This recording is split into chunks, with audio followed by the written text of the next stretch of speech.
Hello, welcome back to the History Sphere. What you're about to hear is part 32 in my ongoing series on the decline and fall of the Soviet Union. As I say at the start of every episode, I try to present this series in such a way that you can listen to an episode and get something out of it without needing to go back and listen to all the previous episodes. That said, I do think this show is even better in full context, and if you enjoy context and details as much as I do, those earlier episodes are available to go back and listen to in the same place you found this one. Last time, I covered roughly the first year of Mikhail Gorbachev's tenure as Soviet leader, including his forays into foreign policy and the Geneva summit with US President Ronald Reagan. This time, I will begin what I anticipate will be 2 episodes on the Chernobyl nuclear accident. This is The End of History, Part 32.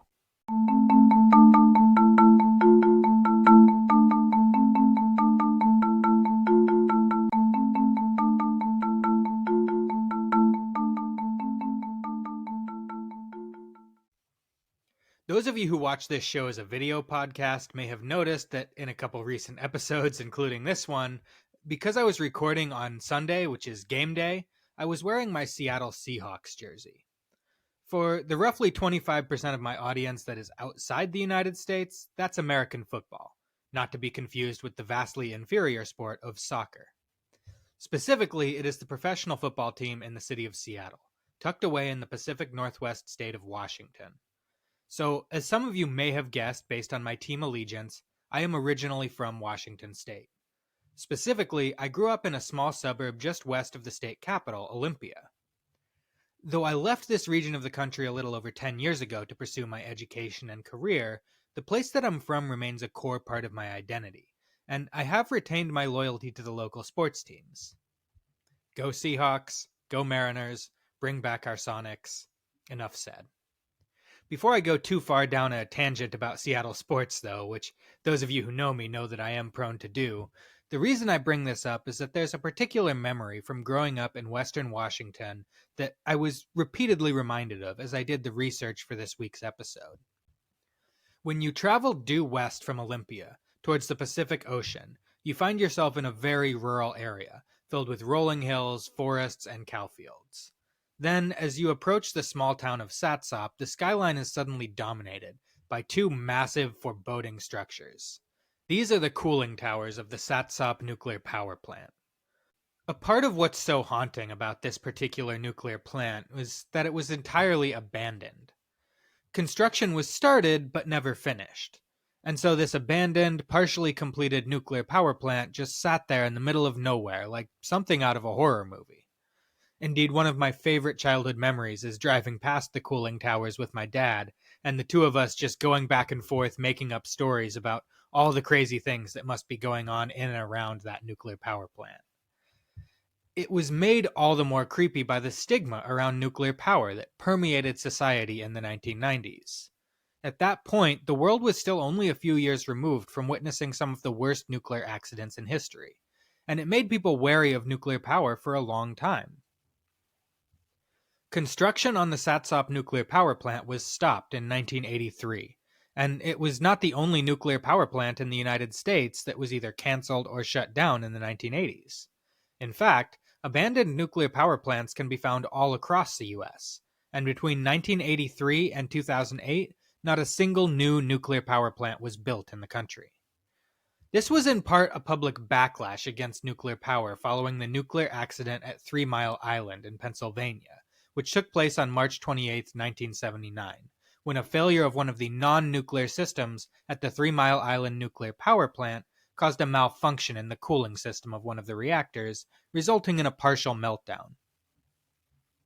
The 3 Mile Island accident was ultimately relatively minor. Nobody was killed or injured, and there were no recorded instances of acute radiation sickness, and the surrounding area was quickly evacuated as a precaution. U.S. authorities acted quickly to contain the reactor and limit the escape of radiation into the surrounding area. Though some people were exposed to a slightly heightened level of radiation, according to official accounts from the U.S. Nuclear Regulatory Commission, the heightened radiation was little more than what someone would experience from a standard medical X-ray. As to the long-term effects, there are conflicting conclusions. Some studies do indicate an increase in instances of certain types of cancer among people who were exposed to heightened radiation near 3 Mile Island, while other studies find these effects undetectable or statistically insignificant. I will leave that debate to the experts who know far more about it than I do. I will simply say for now that the people near 3 Mile Island got off relatively light compared to what might have happened, and especially compared to what did happen just a few years later in the Soviet Union. It nonetheless scared the hell out of people in the US, and there was a massive turn away from expanding nuclear power. The Soviet Union was, of course, unfazed by what happened at 3 Mile Island, and they forged ahead with their nuclear power program. As they did in other STEM fields during the Khrushchev era, see my episodes on the early space race for more on that, the Soviet Union pioneered the use of nuclear fission power to generate electricity for civilian purposes. It was one of the many areas in which the development of technology in the Soviet Union was actually ahead of the West at the time. Like other sciences, nuclear power was heavily invested in under Khrushchev as part of his strategy to show the world the superiority of the Soviet socialist system over Western capitalism by demonstrating high achievements in science and the arts. In June 1954, the Obninsk nuclear power plant southwest of Moscow became the first operational nuclear power plant in history to contribute electricity to a civilian grid. This was nearly 3.5 years before the first commercial nuclear power plant would open in the United States. The Soviet Union's investment in civilian nuclear power was not just a propaganda effort, however, and it had a real practical purpose as well. Though the USSR was rich in fossil fuels like coal and crude oil, products that had traditionally been used to generate electricity, the deposits of these fossil fuels were mostly located in remote regions far from the country's population centers, meaning that there was a tremendous transportation cost in fueling power stations close to major grids like Moscow and Leningrad. The development of cheap, efficient nuclear-generated electricity not only saved this transportation cost, but also opened the door to exporting more fossil fuels as well, which had the added benefit of injecting hard foreign currency into the Soviet economy, which, as we have talked about in earlier episodes, was already beginning to show signs of decay as early as the 1960s. When Leonid Brezhnev took over, he largely continued this policy and invested heavily in developing nuclear power for civilian electricity. In addition to their ambition to build state-of-the-art facilities, a great deal was invested in higher education, and Soviet colleges and universities consistently turned out some of the world's best nuclear scientists and electrical engineers. One such electrical engineer was Viktor Bryukhanov. Born and raised in Tashkent, Uzbekistan, Viktor received his degree in electrical engineering from Tashkent Polytechnic Institute in 1959. He then went on to work as an engineer at various fossil fuel-powered plants, first in Uzbekistan, then in Ukraine. He became a member of the Communist Party in 1966 while working at a coal-fired power plant in Slavyansk, Ukraine. And in 1971, he was tapped to oversee the production of a massive new nuclear power station in northern Ukraine. It was to be one of the grandest engineering projects in the history of the USSR, and was meant to be a showpiece for the world, meant to show the superiority of Soviet electrical engineering. The location selected for the plant was a marshy piece of land near the border with what was then the Belarusian Soviet Socialist Republic, near where the Pripyat River flows into the Dnieper, about 90 miles or 150 kilometers north of Kyiv. As a grand Soviet showpiece, this power station would officially be named after the founder of the country, the Vladimir Ilyich Lenin Nuclear Power Station. It would, however, come to be known colloquially by the name of a nearby village, Chernobyl, the name by which it is most often remembered today.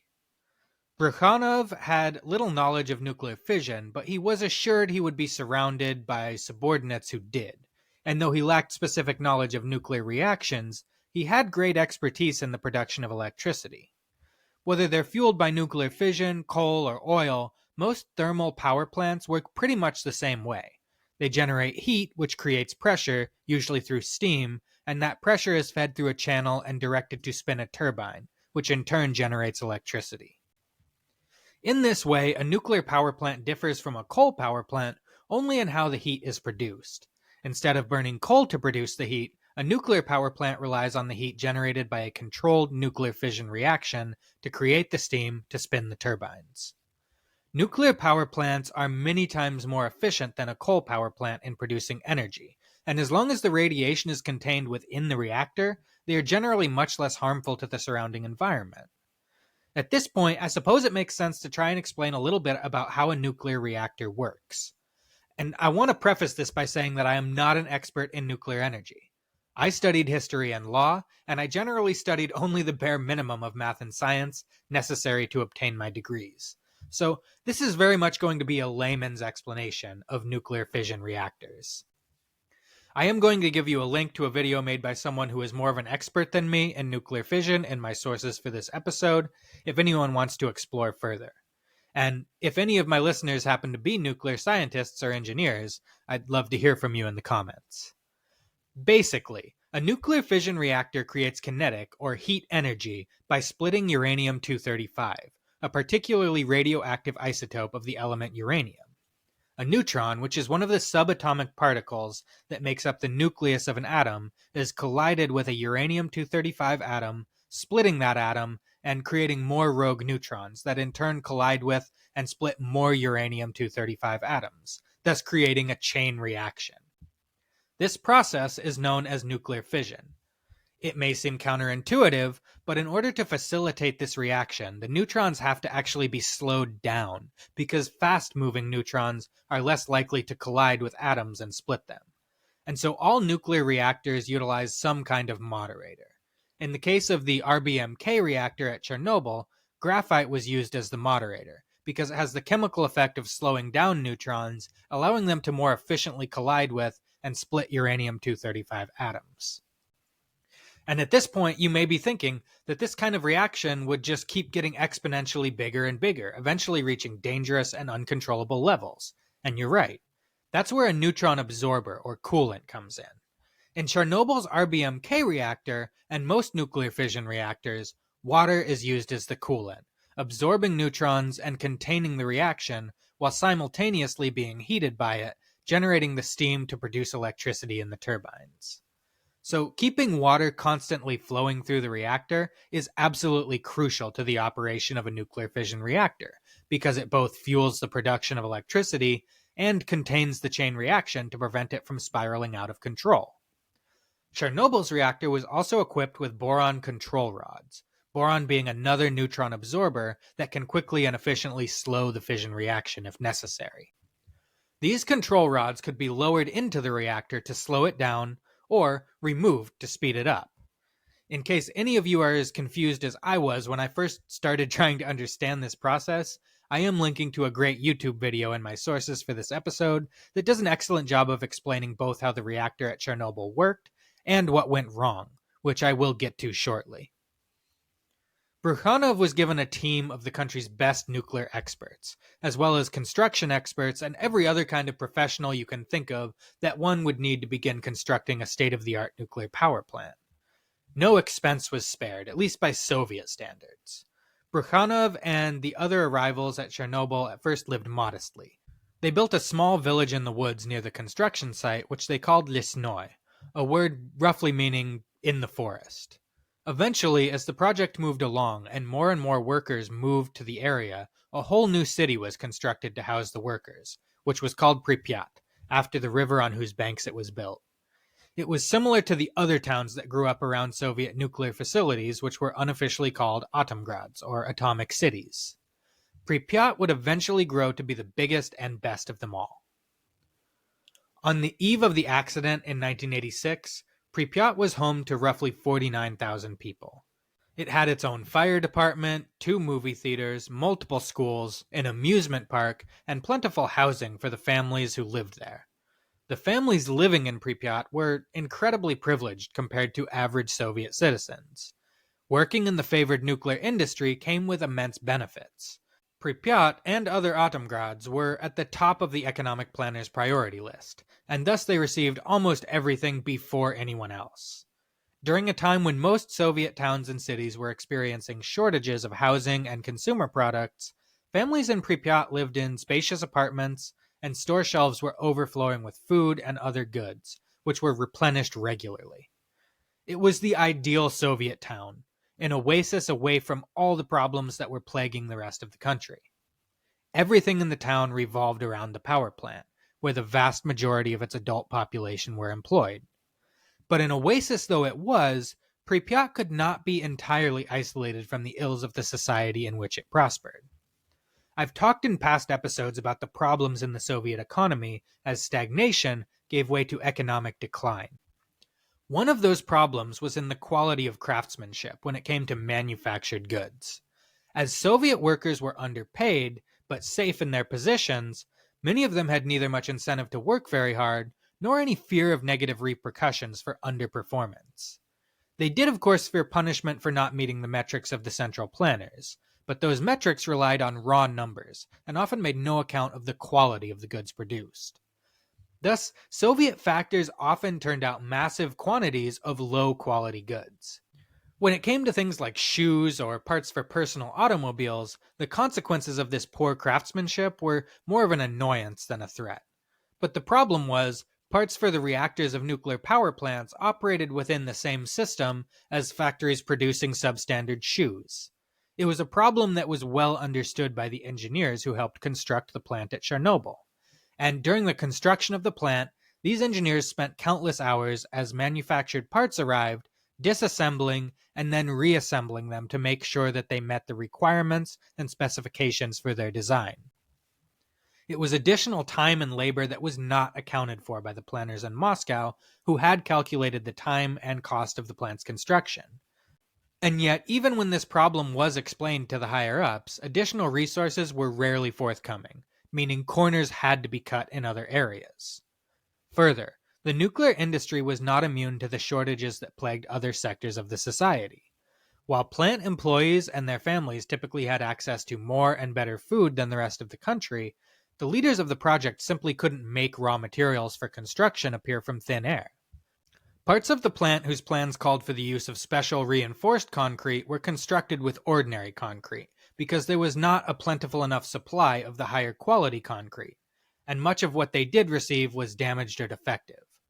Other parts of the plant where the plans called for concrete construction were instead constructed with wood, because the concrete was in short supply. The list went on. And so while to outside observers the power station appeared to be a wonder of modern engineering, it was in fact something of a Potemkin village, a magnificent facade covering up its internal dysfunction. At one point in the mid-1970s, realizing that he could not complete construction within the framework of the 5-year plan without cutting corners that would undermine safety, Brukhanov attempted to resign. His resignation was refused, and he was told to make it work with the money and supplies he had been given. And so he did. Since he couldn't resign from his post, he resigned himself to working within the system he was given. He cut corners where he had to, completing the project on time and under budget. For this, he was rewarded and celebrated. But later, he would be blamed and scapegoated. Though all the corners he cut contributed to the severity of the consequences after the accident occurred, they did not actually cause the accident at Chernobyl. In the end, it was a flaw in the design of the reactor, one that almost nobody foresaw, and that likely would have happened even if the plant had been constructed according to the strictest safety requirements. I'm going to do my best to describe what caused the infamous accident, but I will again point you to the YouTube video that is linked in my sources for this episode. It's about 9 minutes long and does an excellent job of explaining in layman's terms what caused the accident. On the night of April 25th, 1986, reactor number 4 at the Chernobyl Nuclear Power Station was scheduled for a test.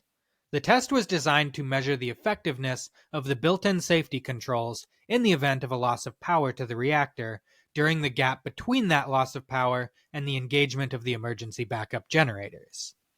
The test was delayed multiple times, but ultimately began late into the night in the early morning hours of April 26th.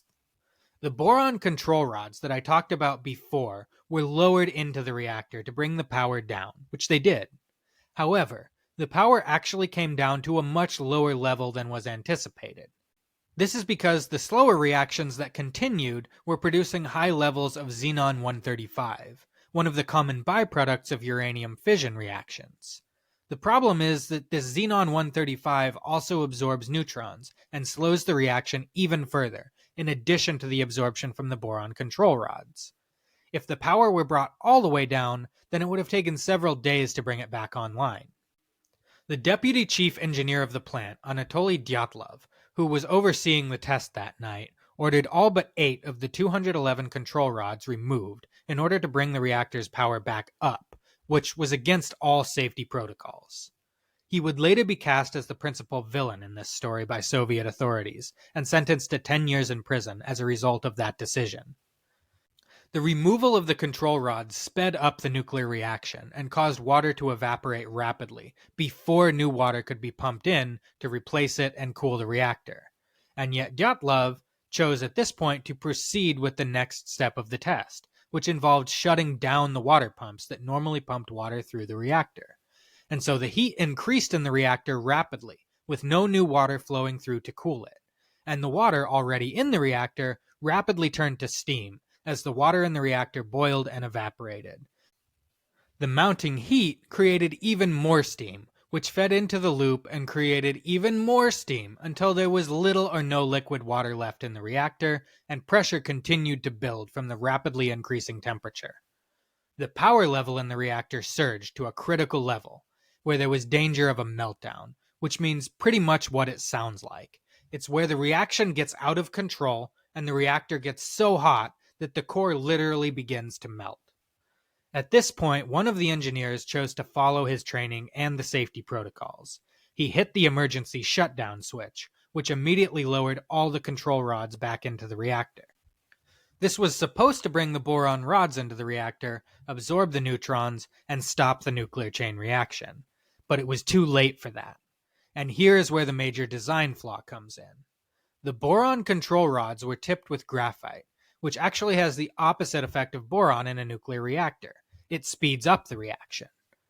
There were reasons that the rods were tipped with graphite, and it wasn't just stupidity on the part of the Soviets. The control rods were designed in such a way as to be able to be used to either slow or speed the reaction as necessary. The graphite end to speed, and the boron end to slow. However, in this design, the high levels of steam pressure that existed in Reactor 4 in the early morning hours of April 26, 1986, simply were not anticipated. So in the end, what happened when the emergency shutdown button lowered all of the control rods at once was that the graphite tips made contact with the reactor and abruptly spiked the reaction and the temperature before the boron could lower into the reactor and absorb enough neutrons to slow it down. The result of this sudden spike in energy was a powerful explosion that destroyed the reactor. After the reactor exploded, oxygen rushed in from outside, combining with the extremely hot graphite in the reactor, igniting and causing a second explosion, catching the surrounding area on fire. Nobody working at the plant at the time, not Dyatlov, not Bryukhanov, nor anyone else that I'm aware of, was aware of this design flaw, nor even that the reactor exploding was even a possibility. So at first, everybody kind of just refused to acknowledge that the reactor had exploded, including Dyatlov, who assumed the failure must have been in one of the non-nuclear secondary systems, most likely in the water pumps, which had been shut down during the test. And so he immediately took charge of the situation and ordered water to be manually pumped into the reactor to cool it, not knowing that there was no longer a reactor to pump water into. If you've seen the 2019 HBO miniseries Chernobyl, which is excellent, you will know that Anatoly Dyatlov is portrayed as kind of a blithering idiot who's either too stupid to realize that the reactor has exploded or too self-interested to acknowledge it. Dyatlov was certainly self-interested, and he made huge mistakes that night, but he certainly wasn't stupid, and in my opinion, the portrayal is at least a little unfair. He had worked at the Chernobyl plant since 1973, and he knew that reactor as well as anyone.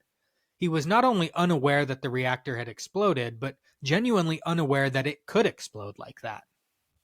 Indeed, even after it was no longer deniable that the reactor had exploded, it would take the best scientific minds in the Soviet Union many days to figure out why it exploded. Of all the people who were scapegoated for the disaster, Dyatlov was probably the most guilty. His actions were negligent, and his prison sentence was not entirely unearned. But his actions were not willful, and he was not solely responsible for the accident. While Dyatlov ordered water manually pumped into a reactor that no longer existed, the exposed core was pumping radiation out into the surrounding environment at astronomical, fatal levels. The HBO series exaggerates the incompetence and callousness of Dyatlov and his fellow managers at the plant, portraying them as assuming the radiation level was relatively low because their low-level dosimeter devices were actually maxing out on the scale at 3.6 Röntgen. They in fact knew and acknowledged that the radiation was higher than the maximum of their dosimeters. They just didn't know how much higher, because again, they still didn't know that the reactor had exploded and that the core was exposed. The low-level dosimeters maxed out at 3.6 Röntgen per hour. Röntgen being a unit for measuring radiation that's no longer used, but was still in use at the time. Dyatlov and his colleagues generally assumed that the actual level of radiation in the air around the reactor was probably between 5 and 20 Röntgen per hour. In fact, some areas of the reactor building were being hit with a dose of 20,000 Röntgen per hour. A lethal dose is generally somewhere around 500 Röntgen per hour. And before they figured any of this out, firefighters arrived from Pripyat and other surrounding areas to put out the fire at the plant caused by the second explosion, directly exposing themselves to this high dose of radiation. In the coming days and weeks, almost all of these firefighters, along with many workers from the power plant who had been in close proximity to the exposed reactor, would die from acute radiation sickness. Acute radiation sickness begins anywhere from a couple of hours to a day after initial exposure to high levels of radiation, depending on how high the dose was. Usually within a few hours of exposure, the victim suffers nausea and vomiting. If their skin was directly exposed, they may develop burns on their skin, ranging from effects similar to a sunburn to more severe burns causing lesions and bleeding. This is usually followed by a latent period of a week or more, where they will feel more or less healthy.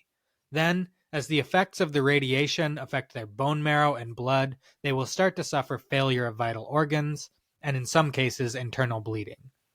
Those who were exposed to levels as high as the firefighters and workers at Chernobyl usually die within a few days or weeks after exposure.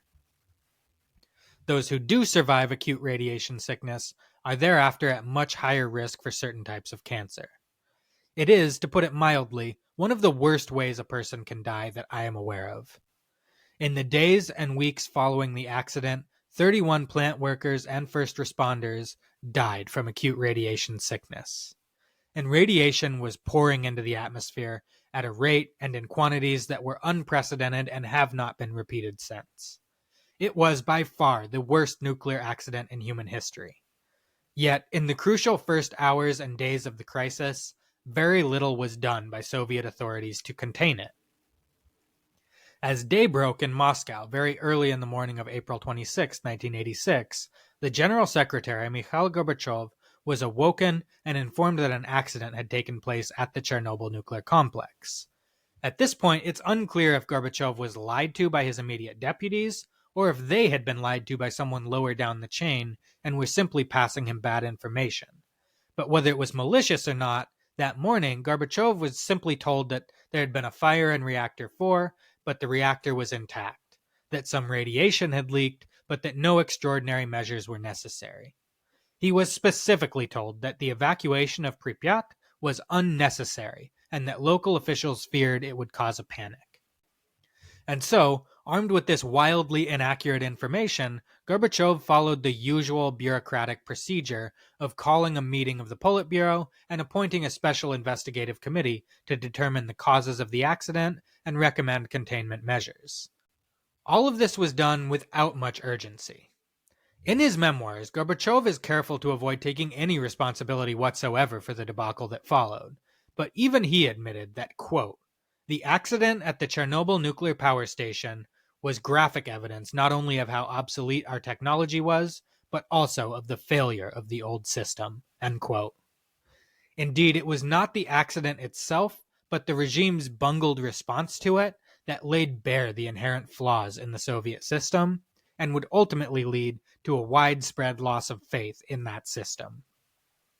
And I will address that response and its consequences in my next episode. That's everything for today. Thank you so much for listening. As always, a huge thank you to my patrons and supporters who are supporting the show with monthly donations on Spotify and Patreon. You're my favorites. If you're not a supporter yet and you want to be, you can find links to both of these sites on the show's website at www.thehistorysphere.com. On that website, you can also find links to all of my streaming platforms, social media, and a list of my sources for this week's episode, including that YouTube video I mentioned. That website again is www.thehistorysphere.com. Those of you who are listening on Spotify can now leave comments on the episode directly on Spotify, and I encourage you all to leave a comment. Tell me what you thought of the episode, ask a question, criticize my explanation of nuclear fission reactions. I want to hear from you. More engagement helps to promote the show in the algorithm and introduce us to new listeners, so it really helps me out. Next time, on the History Sphere, I will conclude my narrative of the Chernobyl nuclear disaster and discuss its consequences for the old Soviet order. Thank you so much for listening. Have a wonderful day.